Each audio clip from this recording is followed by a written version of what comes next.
정성입니다. 음, 제가 상근 형제 전화를 받고 얼마나 당황스러웠는지 모르겠어요. 음, 제가 대구교에 포함된 것은 제가 말씀을 전하고 무슨 사역을 하기 위해서 온 사람이 아니고 이현리 목사님을 만나고 제가 심판이 돼서 모든 것을 내려놓고 이 안에 들어와 사는 사람이기 때문에 제가 따로 말씀을 전한다는 이 상황이 아주 마음에 부담이 되고 우리 영시 형님도 계시고 또 판수 형제도 계시고 우리 대구에는 귀한 형제들이 많이 있는데 아이고 이 시골 촌에 살고 있는 저 같은 사람에게까지 부탁을 하나 싶고 음. 뭐 안위할 수 없는 자리에 살고 있어서 어쩔 수 없이 제가 아멘을 하고 그 하여튼 뭐 몇 명이 들어오시든지 저는 뭐 영소 형제 하나 앉아 있으면 그거를 족한 사람이니까 바쁘신 분들은 그냥 한 달 방학했다 싶으시고 어디 놀러 다니시다가 상근 음, 형제 오면 그때 다시 들어오셔도 아무 문제 없으니까, 하여튼 부담 없이 한 달을 지내시기 바랍니다. 그, 저는 하여튼 2PM을 만나고 교회가 이렇게 혼란스러운 시기에 그 작은 형제들이 모여서 이렇게 주님의 머리이신 주님에게 연결된 지체로 함께 살게 된 이게 얼마나 귀한 만남이고 목요일 한 20여 명 모였다는 소리 듣는데 뭐 더 사람이 숫자가 줄지라도 우리가 머리이신 그리스도에게 연결된 지체로 살게 되면 숫자는 중요한 게 아니고 우리가 나눠지는 교제 속에 생명의 풍성함이 더 나타나리라 믿고 하나님 우리를 이끄시는 데까지 함께 가게 되기를 소망을 합니다. 아멘. 특별히 여기 지영이가 참여를 했는데 아주 고맙고 지난번에 제가 짧게 글을 올린 게 지영자매한테 상처가 됐다면 사과하고 아, 나는 지영자매가 심장이 아프다니까 우리 싸우지 말고 지영이가 살 수 있는 사회로 삽시다. 그 말로 어, 한 것이라는 것을 받아주기를 바라고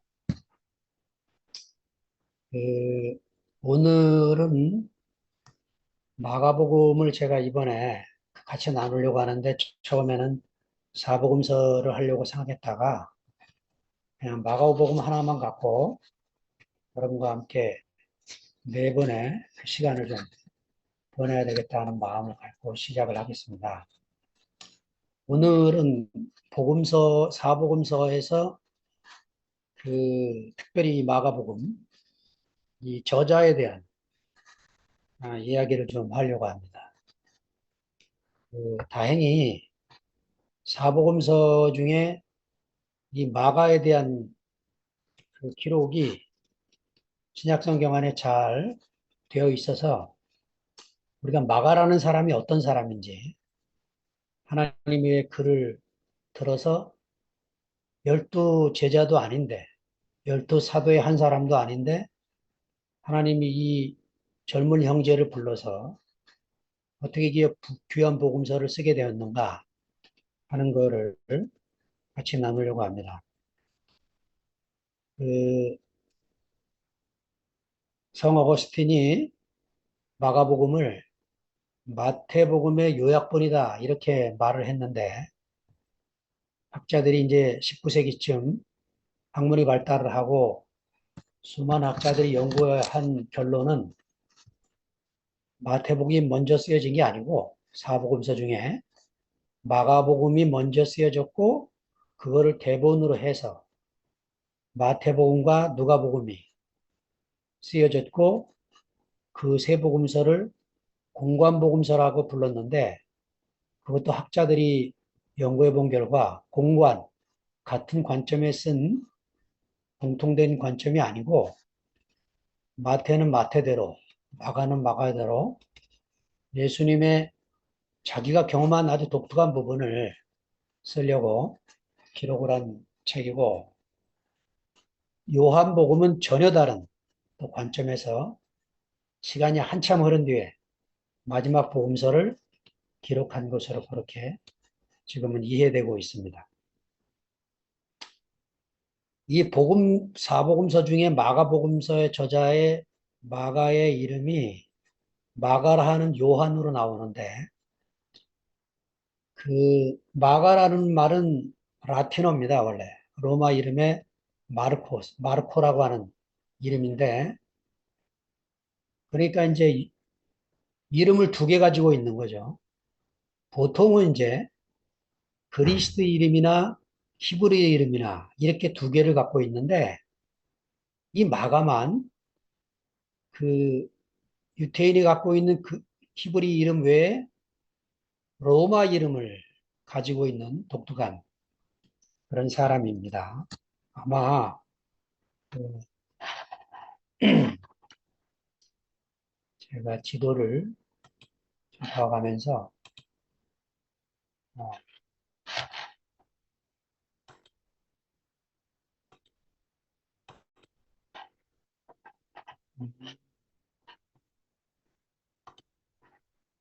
그,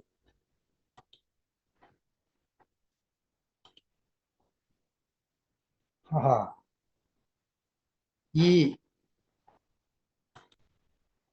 내가 지도를 올리고 싶은데 형님 이게 화면 공유가 안 됩니까?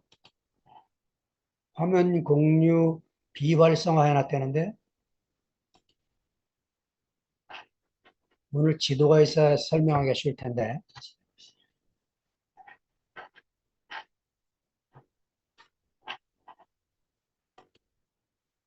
아하, 이게 화면 공유 활성화 작업이 안 되겠죠 지금.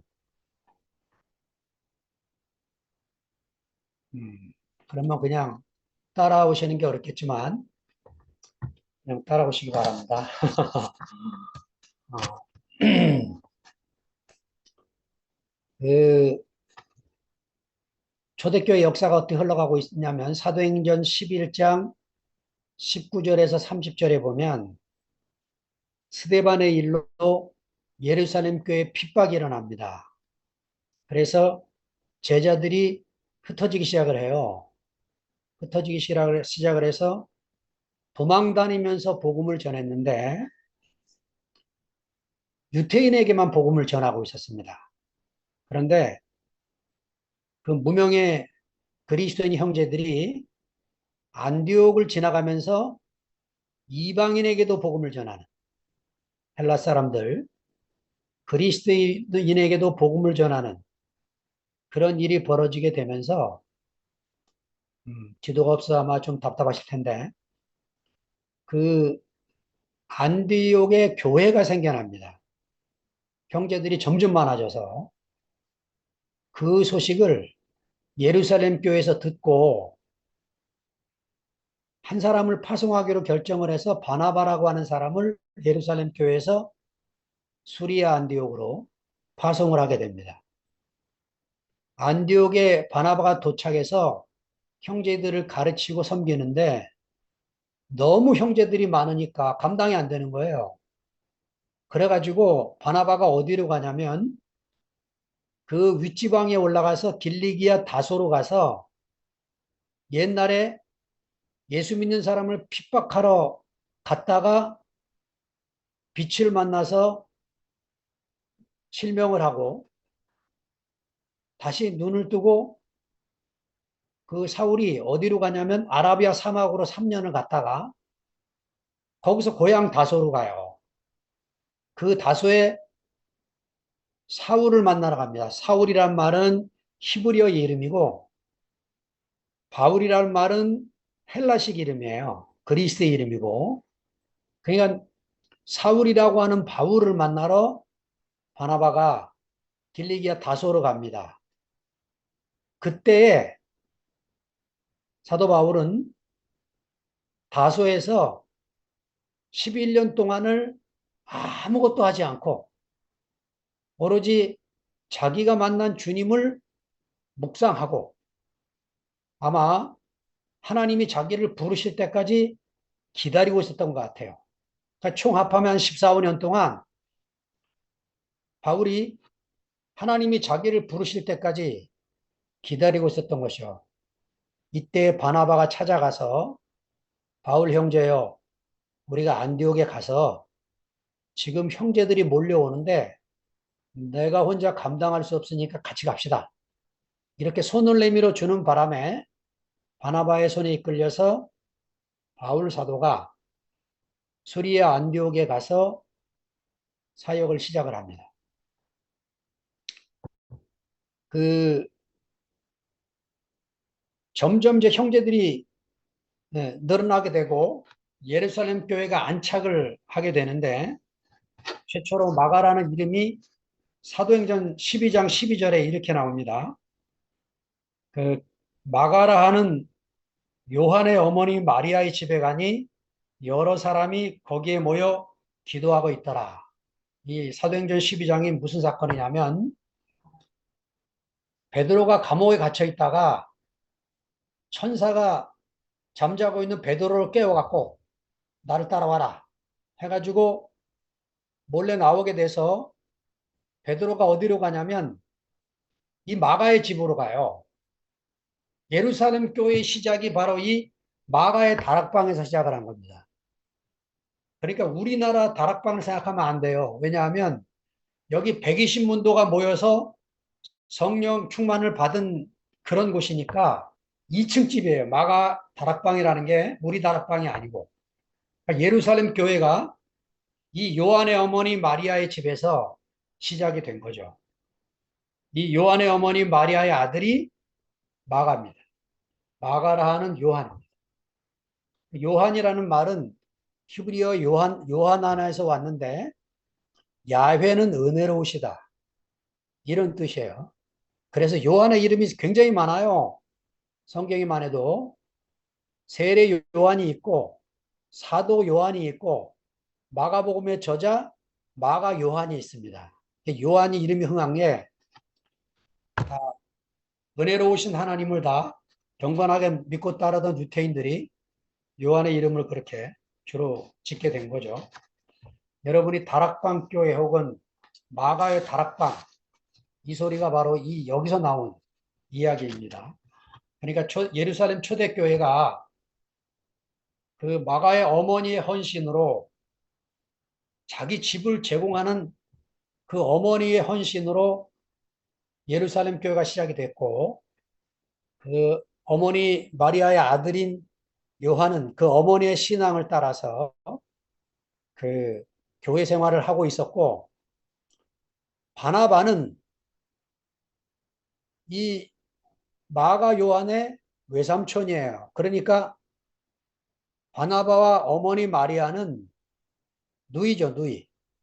누이나 누이 동생이거나 그렇게 이제 그 한 가족이 돼서 교회 안에 포함되어 살고 있는 그런 모습을 보여주고 있습니다.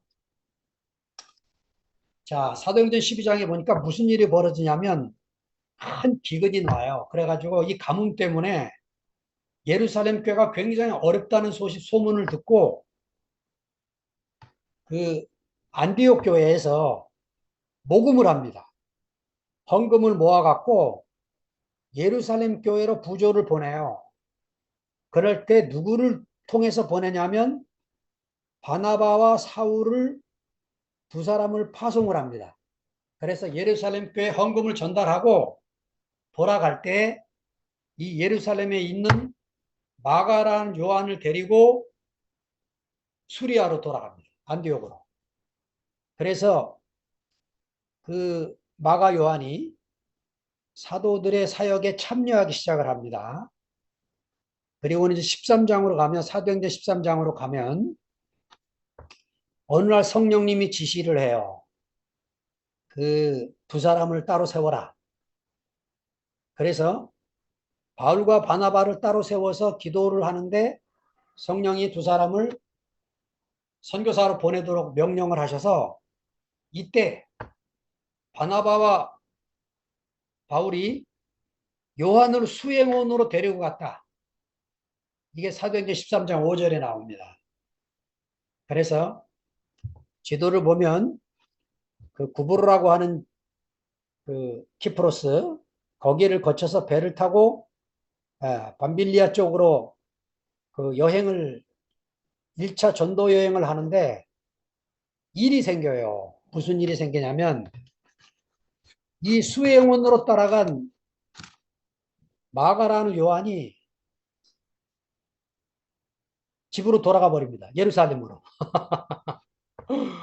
저도 전도 여행하다가 황당한 일을 겪게 됐는데 제가 진도선 섬 선교를 할 때 여러 교회가 연합해서 진도섬을 들어갔는데 한 교회 목사님이 의견이 다르다고 다툼이 생겨서 자기 교인들을 데리고 돌아가 버리는 바람에 남아있는 사람들이 아주 그 힘든 경험을 한 적이 있어요. 아마 바울이 이때 바나바와 함께 수행원이 없으니까 얼마나 힘들겠어요. 그 지금 전도여행 다닐 때요. 먹는 문제, 자는 문제, 짐 꾸리는 문제, 배에서 내리는 문제, 태우는 문제, 또 이 사도들을 만나려고 하는 사람들을 정리해야 되는 문제, 수많은 문제가 있었는데 무슨 이유에선지 이 마가라는 요한이 예루살렘으로 돌아갔어요. 이것 때문에 바울이 2차 전도여행을 할 때 바나바와 사울이 심하게 다투게 됩니다. 예, 사도행전 15장 에 보면 39절에 서로 심히 다투어 피차 갈라서게 됐다. 지금 우리 교회 상황입니다. 한 사람 때문에 바울과 바나바가 갈라져서 두 팀이 돼버린 거예요. 그래서 그 바울의 입장은 이거죠. 아니 전도하러 갔다 중간에 도망가는 젊은 애를 왜 또 쓰려고 하느냐. 안 된다 이거고. 바나바의 성품에 대해서 그 사도행전에 기록이 되어 있는데 뭐라고 말을 하냐면 바나바는 착한 사람이요 성령과 믿음이 충만한 사람이다. 사도행전 11장 24절에 그렇게 기록을 합니다. 그러니까 바나바는 어떤 사람이냐? 착한 사람이에요. 사도 바울은 아주 강직한 사람이고 그러니까 한 사람은 추진력이 굉장히 강한 사람이고 한 사람은 뒤에서 나고자가 없도록 다 이렇게 챙기고 가는 사람인 거죠. 바나바 입장은 이거예요. 그 젊은 사람이 한 번 잘못했다고 그걸 또 기회를 안 주면 어떻게 되느냐. 기회를 또 줘야지. 그러니까 바나바는 자기 조카거든요. 생질. 그냥 뭐 도저히 합의가 안 되니까 갈라지자. 그래가지고 그 외삼촌인 바나바는 마가라는 요한을 데리고 다시 배를 타고 구브로를 지나서 밤빌리아로 가고 바울은 신라라는 새로운 형제를 데리고 육지로 걸어서 안디옥을 지나서 길리기아 다소로 이렇게 육지로 걸어서 올라가는 지도가 없어서 미안합니다. 이렇게 갈라지게 됩니다. 자, 근데 그러고 끝났으면 우리가 얼마나 답답했겠습니까? 감사하게도 골로새서에 보니까 골로새서 4장 10절에 이렇게 표현이 되어 있어요. 이 골로새서는 바울이 감옥에서 골로새에 보낸 편지죠. 골로새 교회에 보낸 편지. 감옥에서 보낸 편지에 이런 표현이 있습니다. 나와 함께 갇힌 아리스다고와 바나바의 생질 마가와 마가도 바울과 함께 감옥에 갇혀 있는 거예요, 지금. 그러면서 마가에 대해서 특별히 썼는데 뭐라 그러냐면 이 마가에 대하여 너희가 명을 받았으니까 그가 이르거든 영접을 해라. 이렇게 특별히 부탁을 해요. 그러니까 이 골로새 편지는 바울이 바나바와 다투어 헤어진 뒤 10년에서 12년 사이에 기록된 편지입니다. 그러나 그 사이에 관계가 회복이 됐고 그래서 바울이 에베소 감옥에 갇혀 있을 때 예, 마가도 바울을 수행원으로 다시 따라다니다가 감옥에 갇히게 되는 상황이 된 거예요.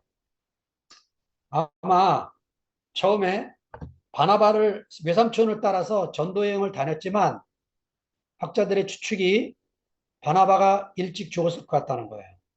그래서 이 마가 요한이 바울 전도팀에 가담이 돼서 바울을 수행하며 따라다닌 것이 곳곳에 나타나게 됩니다. 빌레몬서는 한 장짜리 서신이잖아요. 그 노예 오네시모가 도망을 쳤기 때문에 그의 주인인 빌레몬에게 바울이 감옥에서 쓴 편지죠. 그때 그 편지 24절에 보면 빌레몬서 24절에 보면 이렇게 기록되어 있습니다. 또한 나의 동역자 마가 다 너희에게 문안하느니라 이렇게 써 있어요. 그러니까 이번에는 바울이 동역자라고 말합니다. 그러니까 이제 마가 요한도 젊지만 점점 하나님의 손에 다루어져서 수행원으로 역할만 했지만 그 수준이 아니고 이제 바울과 함께 동역을 하는 그런 사람으로 생명이 자라고 성장하고 있는 모습을 보여주고 있습니다. 마지막에 디모데후서 4장 11절에 보면 바울의 마지막 편지입니다. 이거는. 바울의 이 마지막 편지, 히브리서는 누가 썼는지 이름이 안 나와 있으니까 히브리서를 빼면 바울의 마지막 편지를 디모데후서로 볼 수 있는데 거기 4장 11절에 바울이 이렇게 말해요. 다 나를 버리고 떠났는데 누가만 나와 함께 있다. 내가 올 때 마가를 데리고 와라. 특별히 부탁을 합니다. 그러면서 하는 말이 나의 일에 유익한 형제다. 이렇게 표준 세번역에 보니까 요긴한 사람이다. 이렇게 표현을 해요. 요긴한 사람. 네. 어, 신약 성경 안에 유익하다, 무익하다 이런 표현이 나오는데 우리가 아담 안에서 다 하나님께 무익한 사람들이었어요. 마가처럼. 그 하나님의 일을 한다고 뛰어들었다가 그러니까 엄마가 부자였고 교회로 자기 집을 내놓을 그런 수준이니까 아마 마가가 고생을 해본 적이 없다가 외삼촌이 전도하러 가자가 갔다가 호되게 고생을 한 것 같아요. 그래 중간에 도망을 나올 정도로 그런 형제였지만 10여 년이 지난 뒤에 마가는 정말 하나님의 손에 다루어져서 동역자가 됐을 뿐만 아니고 하나님의 일에 유익한 사람, 이런 사람으로 들여지게 됐습니다. 자, 마가복음서를 보니까 예, 그 마가복음 안에만 있는 한 장면이 나와요. 예, 마태가와 누가가 이 구절을 인용을 안 합니다. 거의 마태는 거의 뭐 100% 가까이 마가복음을 인용하는데 요거는 빼요. 유일하게 마가복음에만 있는 내용입니다. 왜 뺐을까요? 제가 읽어보겠습니다. 마가복음 14장 51절, 52절, 50절부터 읽습니다. 제자들이 다 예수를 버리고 도망하니라. 51절, 한 청년이 벗은 몸에 배혼이불을 두르고 예수를 따라가다가 무리에게 잡히매 배혼이불을 버리고 알몸으로 도망갔다. 이게 누굴까요? 대부분 학자들이 마가 자신이었을 거라는 겁니다. 그러니까 제자들이 다 예수를 버리고 도망갔는데 마가 자신도 도망갔다 이 얘기를 한 청년 얘기를 하면서 하고 있는 거죠. 근데 여기 아마 이런 장면인 것 같아요. 마가가 낮잠을 자고 있는데 혼이불을 옷을 벗고 홀랑 자기 집에서 늘 자듯이 부잣집 도련님이니까 홀랑 벗고 그냥 혼이불 하나 두르고 자다가 예수와 함께 그 무리들을 잡으러 온 소식을 듣고 제자들이 다 도망갔는데 도망을 못 치다가 자다 깨갖고 혼이불을 두르고 도망가다가 군병들이 베옷을 잡으니까 그 이불을 그냥 버리고 알몸으로 도망간 거예요. 네. 자, 십자가에 달린 예수를 그리기 전에 알몸인 자기를 표현하고 있는 겁니다. 예수님도 십자가에 알몸으로 달렸고 자기도 알몸으로 도망갔다. 네. 예, 그 예수님을 따르는데 한 사람도 예외 없이 실패한 제자들을 그리면서 나도 이 복음서를 쓰는 나도 도망간 사람이다. 이 얘기를 이제 하고 있는 거죠. 성경이 귀한 것은 이렇게 아무리 훌륭한 하나님의 사람일지라도 그들의 어두운 면과 부끄러운 면을 그대로 그리고 있다는 것이죠. 그리고 하나님이 그런 허물어진 사람을 버리시는 분이 아니고 그런 허물어진 사람을 다시 불러서 쓰시는 광경을 그려지고 있는 것입니다. 네, 제가 그 마가복음서를 이렇게 준비하고 읽으면서 마가 안에서 제가 마가라는 요한 안에서 제가 발견이 되고 저도 이런 허물어진 사람이 아니라면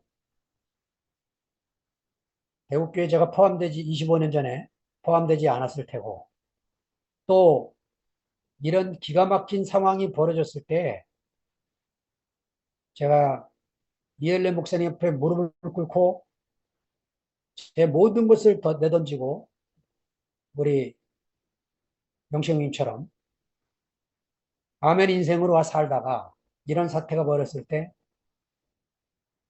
제가 십자가에 못 박힌 예수가 보이지 않으면 도망갈 사람이에요, 저도. 그런데 저는 여기서 뭘 경험했느냐. 제 운명과 같은 형제들을 떠날 수가 없는 사람이 됐습니다. 그래서 홍성교회가 따로 시작된 것 같으면 상관없이 살겠지만 대구에서 시작한 복음이 가지가 퍼져서 여기 홍성까지 왔기 때문에 저는 이 대구에 남아있는 형제들을, 그 지체들을 제가 새끼발가락에 대서 발이 움직이는 대로 저도 따라갈 수밖에 없는. 예, 어제 순태 형님을 무안에서 만나서 교제하다 왔는데 마지막으로 형님을 끌어안으면서 그 고백을 했어요. 순태 형님. 지금 순태 형님이 잠을 못 잡니다. 머리가 아프대요. 지금. 그래서 형님이 살으셔야 됩니다. 먼저. 어디 한 달 살이라도 지금 뭐 서울교회 정한성 형님도 한 달 살이 구례로 저기 막 지리산 갔다는데 형님도 어디 한 달 살이 가서 몸 좀 추스리시고 회복하셔서 이 형님 부패의 기둥인 형님이 쓰러지면 우린 갈 길이 없습니다. 형님이 잘 쓰셔서 건강하셔서 우리 앞장서시고 가십시오. 우리가 지체가 돼서 따라가겠습니다. 그래 고백을 하고 인사를 드리고 왔어요.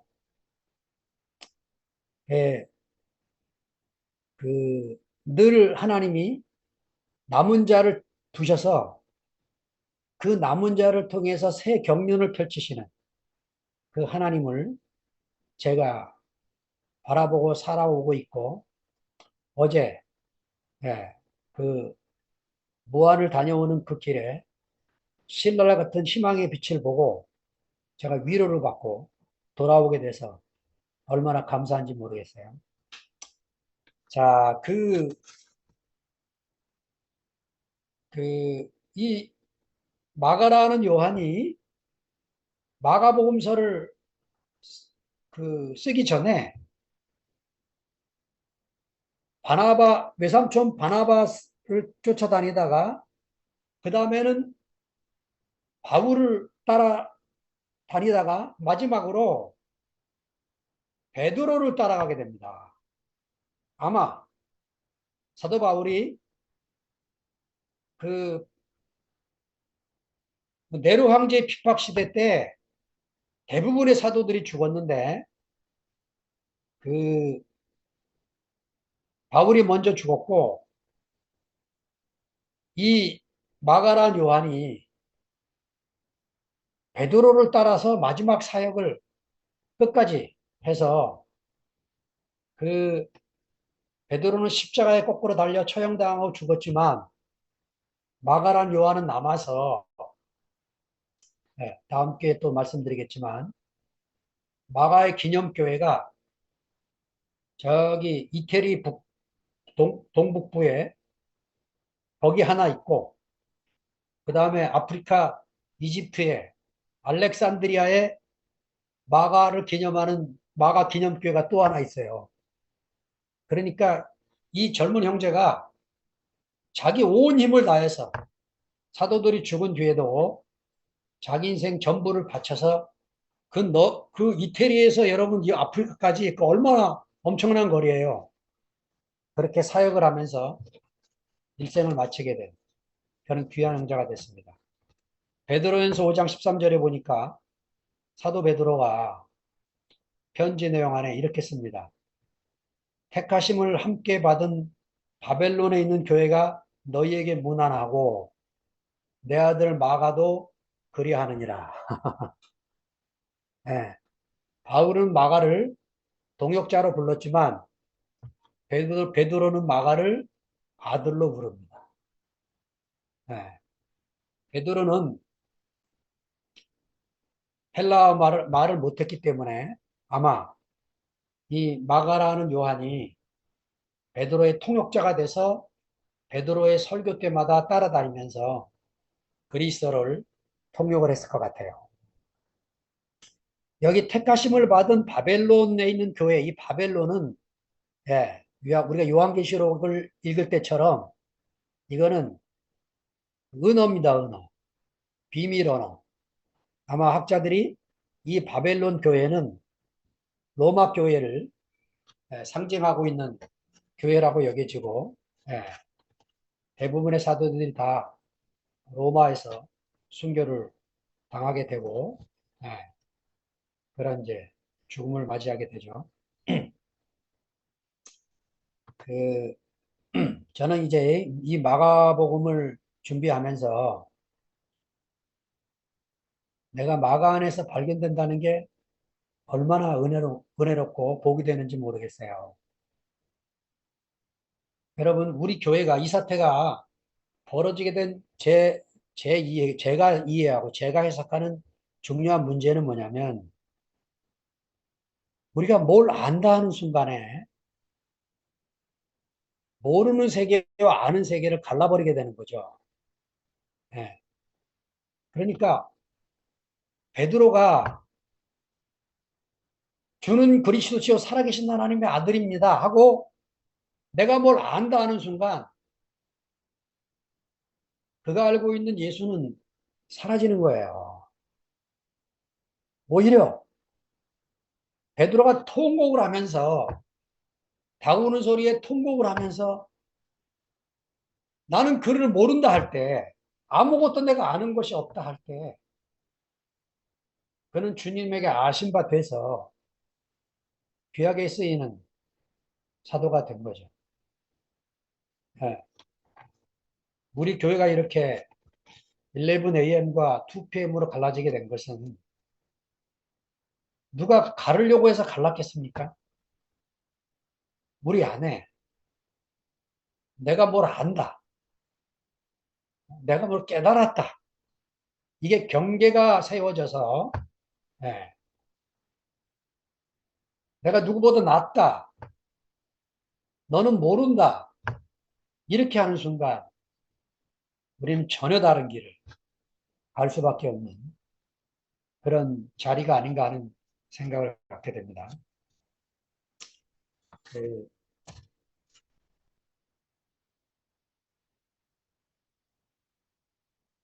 마가복음의 그 최초에서는 마가복음 1장 1절에 보면 그러니까 복음서가 아무것도 없을 때 이건 마가의 최초의 창작입니다. 하나님의 아들 예수 그리스도 복음의 시작. 예. 얼마나 놀라운 선언인지 모르겠어요. 예. 그러니까 복음이 뭡니까?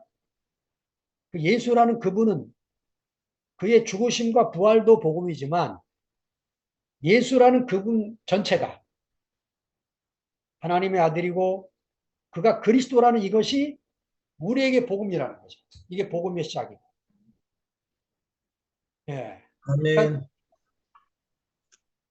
우리가 그 십자가에 못 박힌 그 예수 안에 나도 발견돼서 그의 삶 전체가, 그의 죽음 전체가, 그의 부활 전체가 우리에게 복음이 돼서 가는 길인데 여러분 마가는요 부활을 안 씁니다. 마가복음의 결말에 대해서 학자들의 이론이 많은데 마가복음 마지막 장 16장 9절부터 20절은 원래 마가라는 요한이 쓴 글이 아니라는 게 학자들에 의해서 판명이 났어요. 왜냐? 이게 마가가 쓰는 문체가 아닌 거예요. 그래서 아마 이렇게 생각합니다. 마가가 16장 8절까지 썼고 9절부터 20절은 그 마가 공동체에 있는 다른 형제가 마태복음, 누가복음 이거를 읽고 이렇게 끝내면 안 되지 하고 후대에 붙였고 원본은 다 없어졌어요. AD 4세기의 사본에 권위 있는 사본, 신의 사본과 바티칸 사본에 이 내용이 있습니다. 그래서 마가복음에 이 긴 결말을 붙여놨어요. 고맙게도 우리 개혁성경은 꺾은 선 괄호에 집어넣고 어느 사본에는 여기에 없다. 이렇게 정직하게 기록을 해놨습니다. 자, 이게 왜 없어도 되느냐? 자, 없으면 마가복음을 어떻게 읽게 되느냐? 마가복음 마지막이 이렇게 끝납니다. 8절이 여자들이 심히 놀라 떨며 나와서 무덤에서 도망하고 무서워하여 아무에게도 아무 말도 못했다. 예. 무덤을 들어갔는데 부활한 주님을 만나지도 못했고 천사의 말을 들었는데 예수는 여기 안 계시고 너희보다 먼저 갈릴리로 가리라 말했다. 야, 근데 마가가 빼놓지 않고 쓴 게 하나 있어요. 그 여인들에게 이렇게 말합니다. 너희는 가서 제자들과 베드로에게 이렇게 7절에 기록을 합니다. 그러니까 야, 그 슬피 울고 통곡하고 있을 베드로를, 그 실패한 베드로를 주님이 기억하시고 가서 제자들과 베드로에게 내가 너희보다 먼저 갈리로 가리라 이렇게 말하라 그 하는 말씀을 7절에 기록을 하고 8절에 부활의 소식을 들은 이 여인들이 심히 놀라 떨었다. 예. 이거를 성경이 어떻게 표현하냐면 놀라 떨었다. trembling, ecstacy 이렇게 번역을 했어요. 그러니까 이 공포와 전율. 자, 우리가 부활 생명이 우리에게 오면 전혀 다른 차원의 삶이 시작될 수밖에 없는 게 바로 이런 자리라는 거죠. 그러니까 마가는 끝이 열린 사람이었어요. 자기가 복음서의 결말까지 다 쓰고 싶지 않았습니다. 그는 자기 뒤에 오는 사람이 자기가 못다 쓴 복음서의 결말 부분을 이어주기를 바라면서 이 끝이 열린 자세로 8절로 끝을 맺게 된 거죠. 네, 정말 얼마나 그 마가라는 요한이 마가복음서를 이렇게 끝이 열린 것으로 써주었기 때문에 마태도 부활 얘기를 쓸 수 있게 됐고 누가도 엠마오 두 제자가 길을 걷는데 예수와 대화하게 됐다. 이 얘기를 마지막에 쓸 수 있게 됐고 요한도 자기 직업으로 돌아간 베드로가 예수님 앞에서 부활하신 주님이 생선을 구워놓고 기다렸다. 이 이야기를 마지막에 쓸 수 있게 되어진 거죠. 이렇게 마가가 최초의 복음서를 쓰면서 자기 뜻을 열어놨기 때문에 네 개의 복음서가 다 모여서 주님의 어떠함을 아름답게 표현하게 됐습니다. 네. 실패한 공동체를 못 떠나는 사람. 이 사람들이 주님을 만난 사람들이고, 이 따뜻한 시선을 가지고 살고 있는 사람들이 제가 두 편에 있는 형제들이라고 여겨져요. 그래서 여러분과 함께 이런 말씀을 같이 나눌 수 있어서 너무 영광입니다. 감사합니다. 주님을 찬양하겠습니다. 아멘.